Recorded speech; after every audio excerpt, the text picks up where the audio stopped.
Hello everyone, and welcome to the adventures of the Yondurian Misfits. My name is Riley, and I play Leo, the tiefling wizard? I'm Connor, and I play Dr. Wisby Disco, the bird and wild magic sorcerer. Hi, I'm Jessica, and I am playing Maka, who is a tiefling Eladrin blood hunter. My name is Zalzi, and I play the dragonborn druid of the same name. My name is DM Cheese. I am the wrangler of all things misfit, chaotic, and otherwise for this wonderful adventure that we are all on.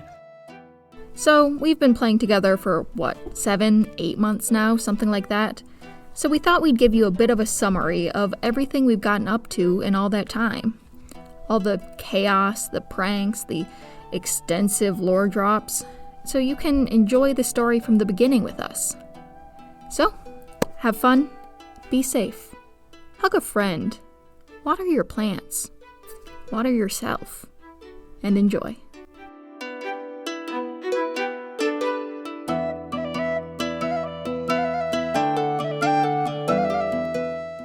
Disco, a curious bird and sorcerer with an open heart and eager imagination, has spent their life wandering. Born and raised in a small verdant clan on the continent Astriv, Disco spent much of their youth learning, interpreting, and following the teachings of an entity known only as That Which Endures. After reaching adolescence, the young acolyte set off into the world to follow the directives of their chaos-based entity, who began reaching out to Disco directly under the more friendly name Malduk. With new friends at their side and That Which Endures to guide them, Disco seeks understanding of divine plans past and present. Galileo Monte, or just Leo, comes from the city of Caldev, a center of magic and commerce in the tiefling country of Hussar. There, he studied under the esteemed Archmage Ren Aland, and he quickly became one of the most promising young mages in the area. However, much to his chagrin, Leo reached a point in his studies where it was necessary for him to leave the comfort of his libraries and books and head out into the world to gain practical experience with his magic. Now mysteriously under the tutelage of the Archfey Dionea Farbel, Leo hopes to expand his knowledge of the arcane arts by seeking out libraries and fellow mages wherever he goes. Maka is a unique seasonal tiefling of an unknown origin, who was a member of an advanced underground academic institution before becoming an adventurer. Brought to the school by her employer at the time, Tillian Justusta, she took to the program and became a blood hunter with a warm heart and a borderline obsession with her research and the discoveries she made.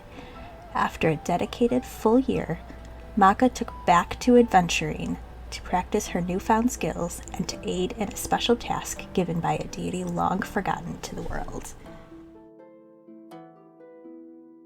Zalzi Thorash, a worldly dragonborn with a love of nature and the night sky, hails from the prominent Sensum Republic.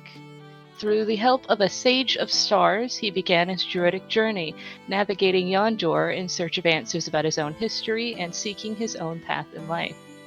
Several years of wandering has offered a wealth of friends, adventures, and knowledge, but now he's come across a new group of misfits, and he only hopes to see what discoveries await.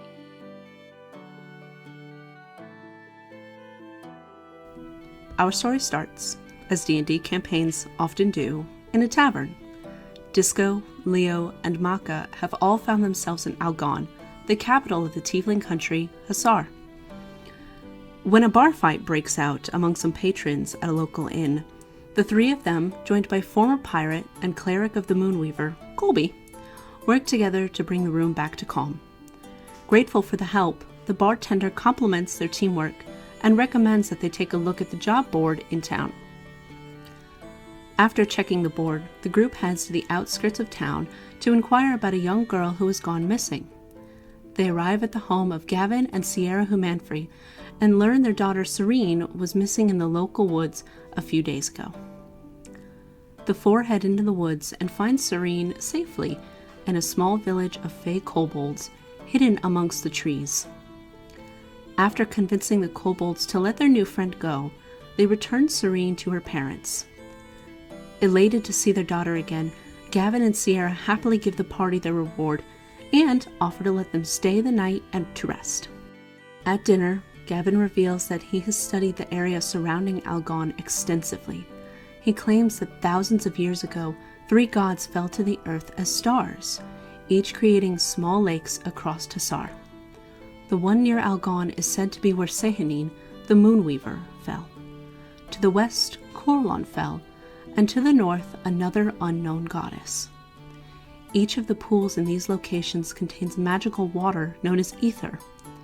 Though beautiful to look at, it is essentially worthless, except to those who know how to distill it properly.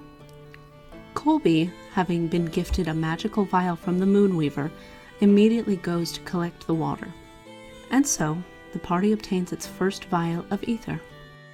The next morning, Disco, Maka, Leo, and Colby head back to Algon and spend the day stocking up on supplies. They visit a local magic store owned by the enchanter Darla Giovanna. She offers them a large discount in exchange for a task.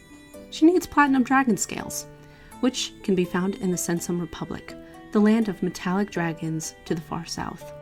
The party accepts her offer and leaves with a number of new magical items and hefty debt.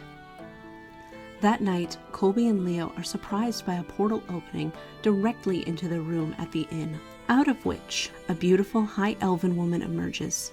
She introduces herself to Colby as Dionea Farbel, Leo's current arcane instructor. Dionea asks Colby what she can give him in exchange for the vial of distilled ether. Despite offers of money or favors, he refuses, choosing to stay loyal to his goddess instead. Frustrated, Dionea criticizes Leo for being unable to obtain the vial and steps back through her portal, leaving the 2 men shaken and confused. During breakfast the next day, warning bells begin tolling throughout the city. Looking outside, the group sees the streets overrun with unnatural-looking kobolds causing destruction in waves. After helping the guards clear the area of the strange, shadowy creatures, the party decides they deserve to take the afternoon to relax. They head to a local bathhouse and spend some time getting to know each other before a strange figure suddenly appears in their midst. Disco happily introduces the visitor as Malduk, a friend of theirs from long ago. Malduk explains that they are an old friend of Dionea's, and they ask the party to help the two reconnect.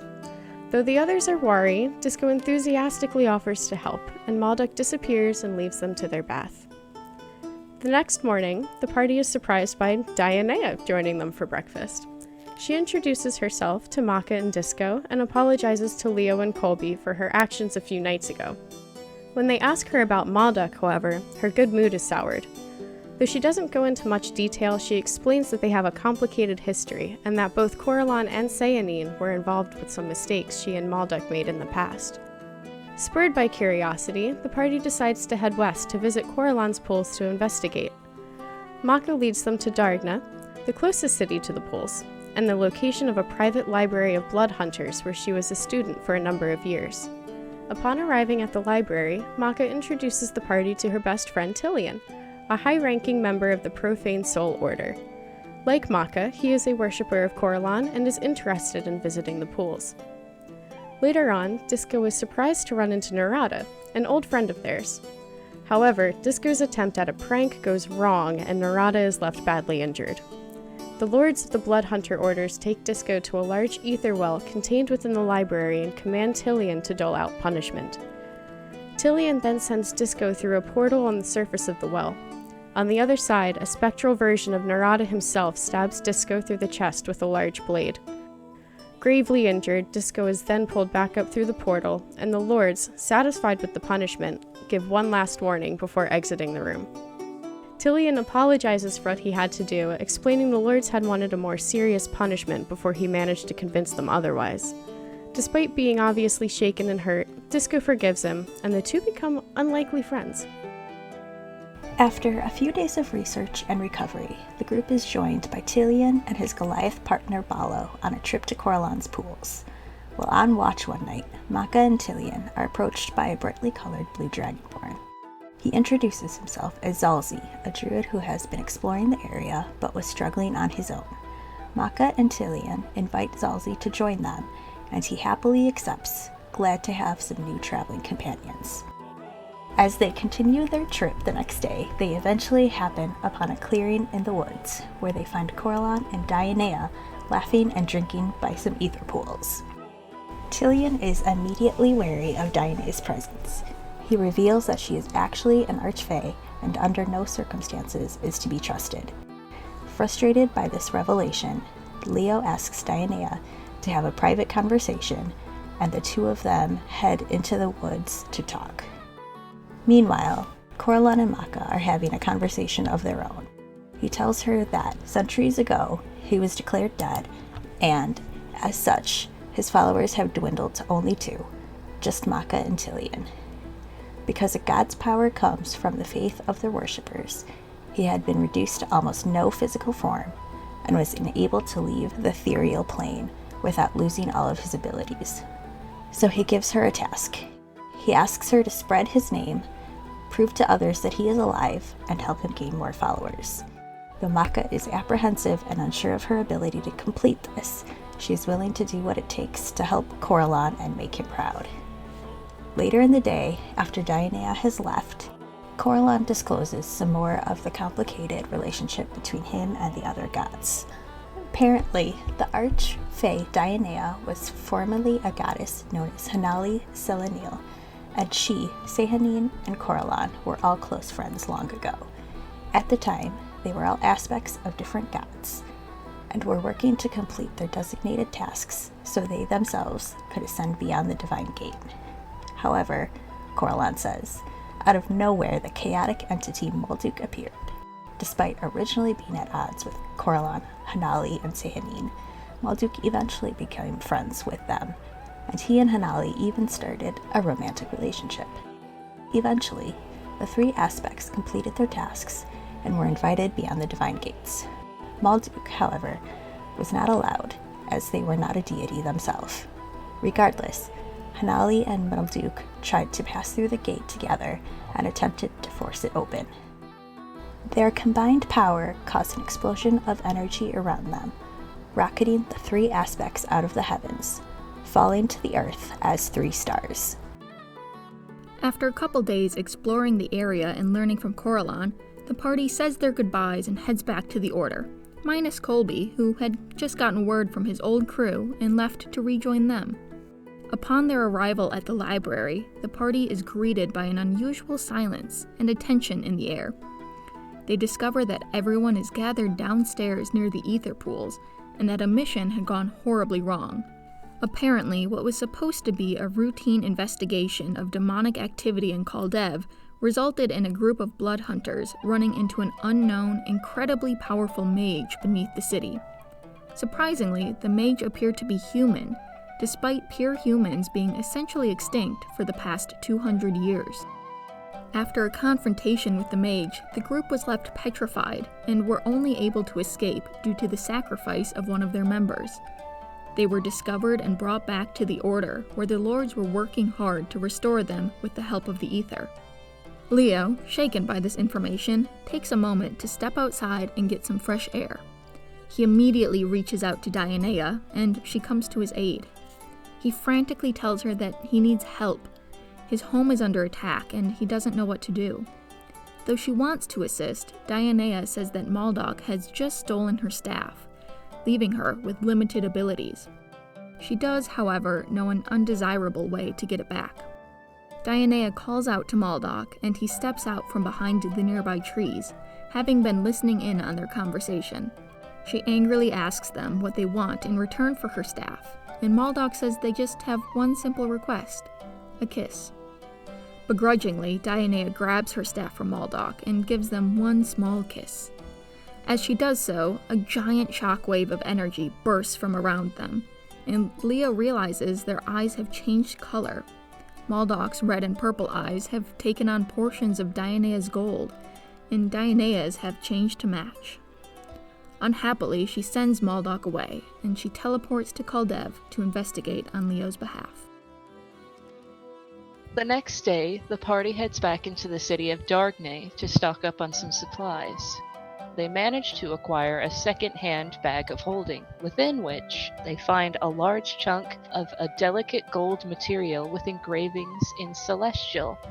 Disco and Maka, after some investigation, are amazed to realize that this could be a chunk of the Divine Gate itself. Also in the bag is a small card written in an unfamiliar language.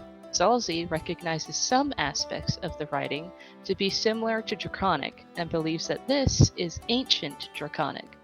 Though he cannot make out what it says, the party holds on to the card in hopes that they can find someone to translate it. Later in the night, Dionea returns to share her findings in Kaldev. She says that although the city is safe and now back to normal, the true threat had been covered up. Shaken, she explains that the mage was more powerful than anyone she had ever encountered, and that he was still free, unable to be found. After spending a few days doing some odd jobs for the Order to make some money, the group decides to find a way to get to the Sensum Republic to complete their task for Darla. The Order has a ship that they could use to make a sea voyage, but they manage to convince the Lords to let them use a teleportation circle instead.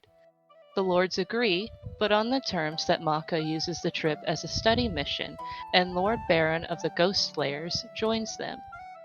The party bids farewell to their friends at the Order and teleports to the beautiful Sensum Republic. They arrive in the Temple of Bahamut, where they are greeted by Geldnar, head priest and friend of Lord Baron.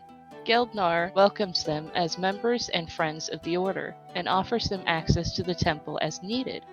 Thus, with Zalzi at the lead, the party heads out to explore their dragonborn friend's home and complete their designated task. And there we have it. So, thank you for following along. We hope you enjoyed, and we hope you're excited to stick around and see what happens next. You can follow the rest of our adventures at our Twitch channel, Yondurian Misfits, our Twitter, @Yondurian, or our YouTube channel, The Adventures of the Yondurian Misfits. We'll see you soon.